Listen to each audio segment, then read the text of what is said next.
Notre-Dame Cathedral Fire Timeline. The iconic Notre-Dame Cathedral caught fire on Monday, destroying the landmark's roof and causing its famous steeple to collapse. Here is a timeline of how the catastrophic fire occurred. According to The Guardian, smoke alarms sounded off during Mass at 6:20 p.m. on April 15th. The priest continued the service, believing it was a false alarm. Soon after, the building was evacuated as a precaution.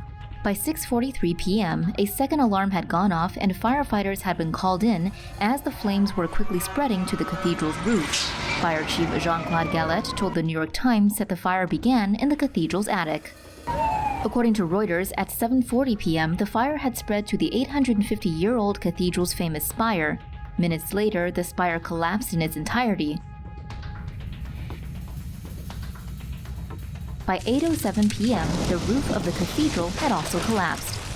According to Reuters, at 8:25 p.m., Parisian police had started to evacuate Paris-Île-de-la-Cité, the island where the cathedral was built. The Guardian reports that around 9 p.m., the fire had reached the North Tower.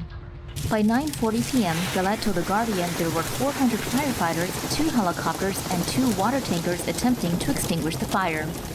Fire services announced that the fire had been completely extinguished the next morning at around 9:30 a.m.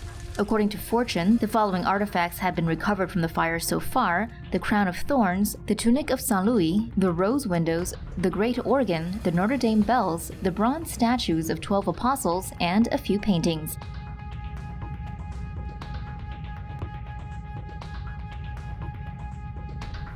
According to CNN, President Emmanuel Macron has promised to work on the reconstruction of the historic cathedral. Several companies and French tycoons have pledged roughly $677 million for the restoration of the iconic French landmark.